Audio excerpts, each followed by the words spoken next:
नमस्कार, मी प्रज्ञावंत गायकवाड. आपण पाहत आहात बातम्या 24 तास. आज आपण आहोत किनगावमध्ये, जे की वार्ड क्रमांक 1 मध्ये दत्तनगरमध्ये आपण आहोत. या ठिकाणी नागरिक आपल्याला समस्या आपल्यासमोर उपस्थित आहेत. त्याच्याशी आपण संवाद साधू की एकंदरीतच कशा पद्धतीने त्यांना भूलथापांना बळी पडावं लागतंय आणि त्यांच्या ज्या मूलभूत गरजा आहेत त्या सुद्धा पूर्ण होताना आपल्याला पाहायला मिळत नाही. त्याच कारणाने त्यांनी मतदानावरती बहिष्कार टाकल्याची बातमी सर्वत्र महाराष्ट्रामध्ये पसरलेली आपल्याला पाहायला मिळते. त्यांच्या प्रमुख मागण्या काय आहेत या संदर्भामध्ये जाणून घेऊयात. आपल्यासोबत एक ज्येष्ठ नागरिक आहेत. काय नाव आहे काका, काय सांगाल तुम्हाला? माझं नाव आहे मनोहर दैफळे. मी या वस्तीमध्ये जवळजवळ 25 वर्षापासून राहतोय. आमच्या सुविधा तर तुम्हाला दिसतच आहेत, तरी पण आम्ही बयान करतो की इथं टोपलंवर मुरुम टाकायला कोणी तयार नाही. वर बघा तुम्ही कॅमेरा करून, बल्ब तर नाही, होल्डरसुद्धा नाही. आमच्या नितांत गरजा कुणीच पूर्ण करत नाही. वारंवार आम्ही पंचायतला अर्ज केले, त्यांनी लिस्ट मागवली दलित वस्तीची, काही घरं असले तर आम्हाला द्या म्हणून त्याची लिस्ट बनवून दिली, तरीसुद्धा आमच्या इथं मुरुम रोड वगैरे कोणी करायला तयार नाही. आम्ही ह्या गावात आहेत का ह्या वस्तीत आहेत हेच आम्हाला कळत नाही. तरी आम्ही काल एक चॅनल आले होते, त्यांच्याकडे मी सांगितले आम्ही बहिष्कार केलेला आहे म्हणून, आणि रिटर्नमध्ये दिले आम्ही अधिकाऱ्याला. तर आता बघू काय काय करतात. की पब्लिसिटी चालू आहे, तुम्ही सुद्धा काहीतरी करा तुमच्या परीने. नक्कीच या ठिकाणी फार गंभीर समस्या उद्भवलेली आहे. कारण बहिष्कार याचा अर्थ असा होतो की एखाद्या गोष्टीचा त्याग करणे.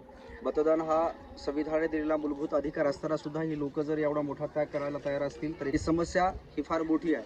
त्याच कारणामुळे लोकांनी अशा प्रकारचा निर्णय घेतलेला आपल्याला पाहायला मिळतो. आम्ही या वॉर्डमध्ये फिरल्यानंतर असं लक्षात येत आहे, या ठिकाणच्या रस्त्यांची फार दुरवस्था झालेली आहे. लाईट जे आहे ते प्रॉपर लाईट यांना प्रोव्हाइड होत नाहीये.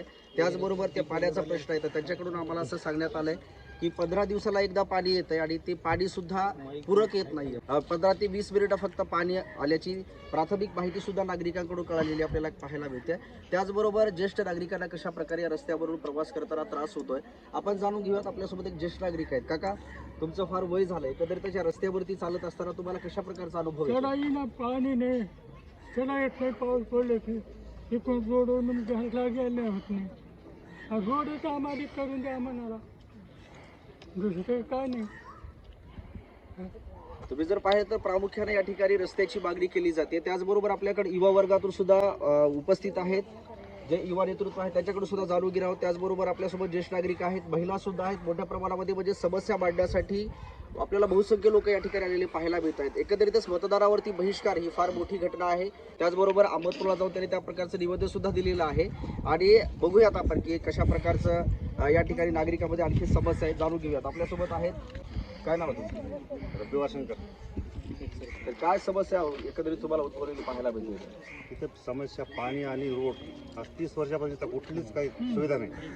30 वर्ष झालं. पावसाळ्यात बिलकुल या रोडला चालता येत नाही. लाईट पोलची वरच्या लाईट नाही, काही नाही. मग एकंदरीत हा रोज सगळा तुमचा कोणावरती कोणी काम केलं पाहिजे? ग्रामपंचायत फक्त आश्वासन देते करूच 30 वर्ष झालं काहीच केलं नाही. रोडच नाही, कुठलाच रोड नाही गलीमध्ये, कुठल्या गलीमध्ये.